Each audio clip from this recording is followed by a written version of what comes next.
So hello friends, how are you? I think all are fine.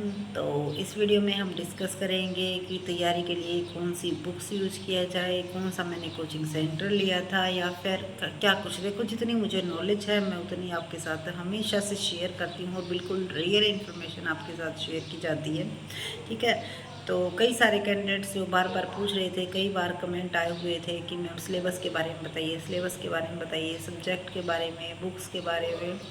तो देखो, क्योंकि time बहुत ही कम मिल रहा है, क्योंकि जो हमारा टाइमिंग है, स्कूल की टाइमिंग वो ऐसी है जिसमें बहुत ही कम जो है टाइम हम आपके लिए निकाल पा रहे हैं। लेकिन जब भी मुझे टाइम मिलता है तो मैं ज़रूर उस चीज़ की वीडियो बना के शेयर करती हूँ। ठीक है। तो जो कैंडिडेट्स कह रहे थे कि मैम बार बार रिप्लाई आप क्यों नहीं दे रहे, बार बार कमेंट करने के बाद भी आपका कोई रिप्लाई नहीं आ रहा, तो देखो, कोशिश यही की जाती है हर एक का रिप्लाई जिनका कमेंट के थ्रू दिया जाना चाहिए उनका कमेंट के थ्रू, और जिनका कमेंट के थ्रू हम नहीं दे सकते जैसे बुक्स वगैरह का या फिर किसी भी और जो अपना एक्सपीरियंस होता है उस चीज़ के बारे में, तो उसका वीडियो के थ्रू हम आपके पास जो है इन्फॉर्मेशन शेयर कर देते हैं। तो रही बुक्स की बात, जो बच्चे ये कह रहे थे या जो फ्रेंड्स, क्योंकि देखो बच्चों को पढ़ाते हैं तो एक कैंडिडेट्स का मैसेज आया हुआ था कि मैम बच्चों की जगह पे आप कैंडिडेट्स वर्ड यूज़ किया करो। तो देखो, बार बार जब बच्चों को पढ़ा तो वहाँ पर बार बार बच्चे वर्ड यूज़ किया जाता है, जिसकी वजह से वीडियो में भी निकल जाता है। ठीक है। वैसे सभी को पता है भाई, जो एग्ज़ाम की तैयारी कर रहे हैं और अभी तक, क्योंकि बहुत सारे जो है मेरे से छोटे ही हैं, तो वो हमारे लिए तो वही बात है, जूनियर ही हैं हमसे। ठीक है। तो हर एक चीज़ को, हर एक पॉइंट को मत पकड़ा करो, क्योंकि वीडियो जो है वो लिख कर नहीं बनाई जाती। कई बार जो हम वर्ड यूज़ करते हैं वो हमारी लैंग्वेज में अपने आप ही साफ झलक जाते हैं। ठीक है। तो उसके लिए सॉरी अगर कोई भी वर्ड आपको गलत लगे तो। हाँ, रही बुक की बात, तो कौन सी बुक 11th या 12th तक का जो है बुक्स है उनसे काम चल जाएगा या नहीं चलेगा जी। देखो, अगर आप, क्योंकि हम अपने सब्जेक्ट ही बता सकते हैं और सब्जेक्ट का तो हम क्या कह सकते हैं, लेकिन लगभग मोस्टली आप किसी भी एग्ज़ाम के जो है प्रीवियस ईयर क्वेश्चन पेपर देखिएगा, आपको पता लग जाएगा कि जो एनसीईआरटी की बुक्स है वो सबसे बेस्ट रहती है। जो बच्चे ये पूछ रहे थे कि मैम शॉर्ट नोट्स वगैरह बताइए, ठीक है, शॉर्ट नोट्स जो आपने तैयारी की हैं वो शेयर कीजिए, तो देखो एनसीईआरटी की बुक से बेस्ट कुछ भी नहीं है। और किसी के भी नोट्स किसी दूसरे कैंडिडेट्स को समझ में नहीं आते, क्योंकि सभी अपनी अपनी जो है, सभी के अपने अपने वर्ड हैं, कुछ लिखने का तरीका है, समझ के तभी लिखा जाता है। तो सबसे पहले आप अपना बेसिक स्ट्रॉन्ग कीजिए, जितना बेसिक आपका स्ट्रॉन्ग होगा उतना ही जो है आप इजीली एग्ज़ाम को क्रैक कर पाओगे। इस चीज़ को चाहे आप कितनी ही बार, हर बार मैं इसी चीज़ को डिस्कस करती हूँ, यही बात कहती हूँ। तो जो कह रहे थे कैंडिडेट्स की 11th-12th का सब सिलेबस सफिशेंट है या नहीं, तो देखो मोस्टली क्वेश्चन, ठीक है, आप ये लगा सकते हो 80% क्वेश्चन जो है 12th तक आपके आ जाते हैं। हाँ, कुछ एक क्वेश्चन जो है आते हैं, जैसे एक दो क्वेश्चन भाई हमारे इसमें कॉमर्स में इकोनॉमिक्स का भी आ जाता है, एक दो क्वेश्चन थोड़े से हाई लेवल का भी आ जाता है। तो पूरा सिलेबस तो नहीं आता, लेकिन हाँ, अगर आपने 11th और 12th का, सबसे पहले ये ध्यान रखिए 11th-12th का बेसिक स्ट्रॉन्ग कीजिए। ठीक है। यानी उन बुकों को अच्छे से जितनी बार आप कर सकते हो उतनी बार अच्छे से कीजिए। हर एक पॉइंट को, एक एक पॉइंट को ध्यान से पढ़िए कि कौन से पॉइंट में क्या चीज़ कही गई है। उसके बाद ही आप जैसे बीकॉम की जो बुक्स हैं उनको पढ़ोगे तो अच्छा रहेगा। ठीक है। और सिलेबस, पहले सबसे पहले सिलेबस ज़रूर देखा करो।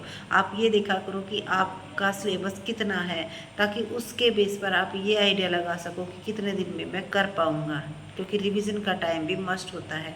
और ईएमआरएस की तो देखो, अभी तक जो ये कह रहे थे कि मैं वैकेंसी कब तक आएंगी, तो कोई भी पूरी इन्फॉर्मेशन नहीं है। हाँ, एक नोटिफिकेशन ज़रूर जारी किया गया था कि वैकेंसी जो है आएंगी, लेकिन कब आएंगी, क्योंकि उसमें ना मंथ दिया हुआ है ना डेट दी हुई है। तो उससे पहले देखो, जब तक नोटिफिकेशन किया जाता कुछ नहीं कर सकते, क्योंकि बहुत सारे कैंडिडेट्स अभी भी वेटिंग में बैठे हुए हैं। ठीक है। तो इस चीज़ का तो इंतज़ार आप मत कीजिए।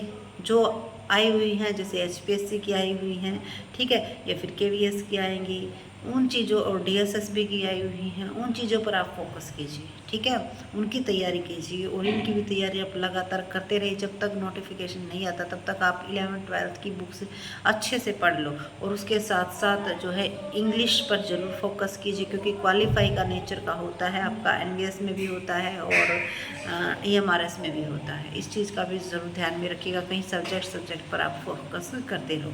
और जो बच्चे ये पूछ रहे थे, फिर बार बार बच्चे आ रहा है भाई, क्योंकि देखो जो आपकी ज़ुबान पर एक बार लग जाता है वर्ड, वो बार बार कितना भी मैं कोशिश कर लूँ बार बार निकल के आता है, और इससे बहुत सारे कैंडिडेट्स जो है बुरा मान जाते हैं। तो कोशिश करती हूँ लेकिन फिर भी निकल जाता है, तो उसके लिए सॉरी।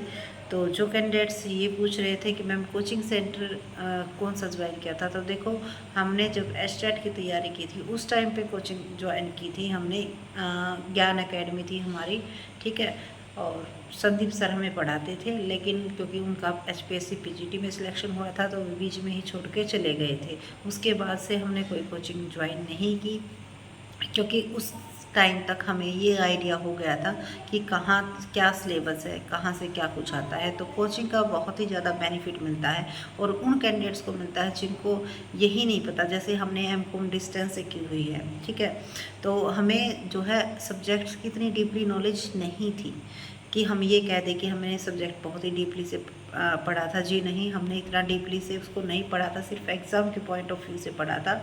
तो उसके बाद हमें जब हम अपना नेट की तैयारी की, हमने JRF क्लियर किया, तो उस टाइम हमें उन सब चीज़ों के बारे में पता चला कि क्या कुछ सिलेबस है, क्या किस तरह से कौन से राइटर की बुक अच्छी है, किस तरह से इसको पढ़ा जाए, ठीक है, और उन्होंने ही शायद हमारी हेल्प की अदर एग्ज़ाम की प्रिपरेशन करवाने में।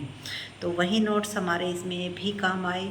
और क्योंकि कोई भी अगर आप मान लो DSSB की तैयारी कर रहे हो या KVS की तैयारी कर रहे हो, अगर आप उसके लिए नोट्स बनाते हो तो लगभग सेम ही सिलेबस होता है। अगर लेवल सेम है, यानी कि PGT का लेवल है तो PGT का, TGT का है तो TGT का लेवल, लगभग सबका जो सिलेबस है वो 1-2 पॉइंट ऊपर नीचे होता है, सबका सेम ही होता है, ठीक है। तो NCERT की बुक से बेस्ट और कोई भी बुक्स नहीं है, और जितना भी भाई टाइम हम निकाल पाते हैं उतना देने की कोशिश करते हैं, लेकिन अब जो है टाइम बहुत ही कम लग रहा है, क्योंकि देखो स्कूल की लाइफ, उसके साथ साथ हमारी पर्सनल लाइफ भी है, ठीक है, तो उसको भी टाइम देना ज़रूरी है।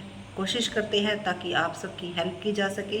तो NCERT की बुक पढ़ो, अच्छे डीपली से पढ़ो और अपने अच्छे से नोट्स बनाओ ताकि रिवीजन में आपकी हेल्प कर सके।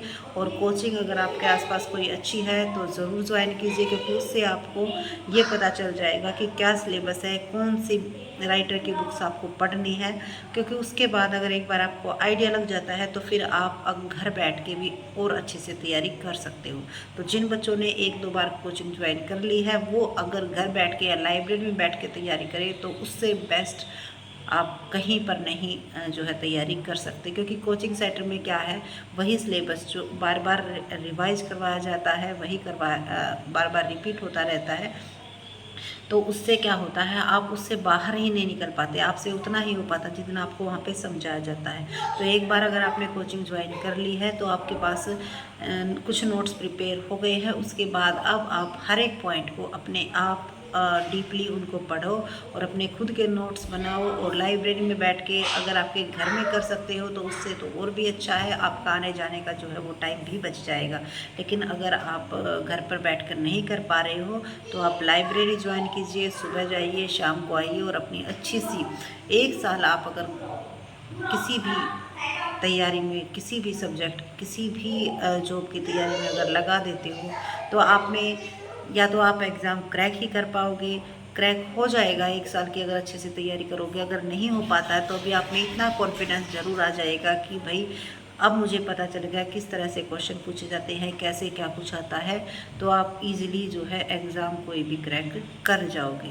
और ऐसा नहीं है कि गवर्नमेंट जॉब में ही अच्छे जो है लाइफ सेट होती है, जी नहीं। अगर आपके पास नॉलेज है तो आप प्राइवेट जॉब भी कर सकते हो, यानी कि किसी कोचिंग सेंटर वगैरह में भी आप पढ़ा सकते हो, क्योंकि नॉलेज की हर एक जगह कदर होती है, ठीक है। तो पहले आप तैयारी कीजिए कि आपकी गवर्नमेंट एग्ज़ाम जो है कहीं ना कहीं गवर्नमेंट जॉब मिल जाए, क्योंकि उसके बाद जो है लाइफ सिक्योर हो जाती है, क्योंकि एक परमानेंट जो है आपके पास ये हो जाता है कि हाँ ये हो जाता है आपके और आपकी फैमिली के लिए, चलो एक तो सपोर्ट आपको मिल गया, ठीक है। तो इसीलिए अपनी तैयारी कीजिए, जब तक आपकी एज है आप गवर्नमेंट एग्ज़ाम की तैयारी ज़रूर कीजिए। और हाँ, और कई जो पूछ रहे थे कि मैम क्या प्राइवेट जॉब छोड़ दें या करते रहें, तो देखो भाई जिनका काम चल ही नहीं सकता उनको तो उनके लिए तो करनी बहुत ही ज़्यादा ज़रूरी है। लेकिन हाँ ये है कि आपका एग्ज़ाम अगर पास आ गया और आपका काम चल सकता है तो आप 2-3 महीने ज़रूर अपनी अच्छे से अपना 100% अपनी तैयारी पे लगाइए, ताकि एक बार जो मेहनत आपने की है वो बार बार आपको ना करनी पड़े। कोई भी आपकी तरफ से कमी नहीं रहनी चाहिए। और जब आपका मन ये कहेगा कि भाई मैंने 100% कर दिया तो रिजल्ट भी 100% अच्छा ही आएगा, क्योंकि आपको खुद को पता है कि आपने कितनी अच्छी तैयारी की है, कितना टाइम आपने दिया है। तो जितना ज़्यादा हो सके उतना ज़्यादा टाइम दीजिए, बिल्कुल बेसिक से पढ़िए, एनसीईआरटी की बुक्स यूज़ कीजिए।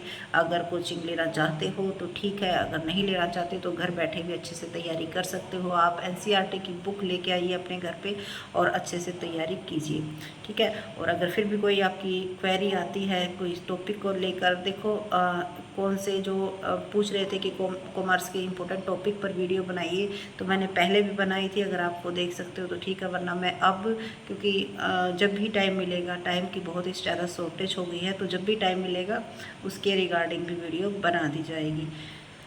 So thank you so much. Video अच्छी लगी लाइक कीजिए, चैनल को सब्सक्राइब कीजिए। और जो फ्रेंड्स उनके लिए सॉरी भाई, जो बार बार ये कहते हैं कि मैम कमेंट करने के बाद भी आप रिप्लाई नहीं दे रहे, उनके लिए सॉरी भाई। फुल कोशिश की जाती है रिप्लाई देने की, लेकिन आपको पता ही है भाई इतना टाइम हो जाता है तो उसके बाद कहीं के रिप्लाई नहीं दे पाते।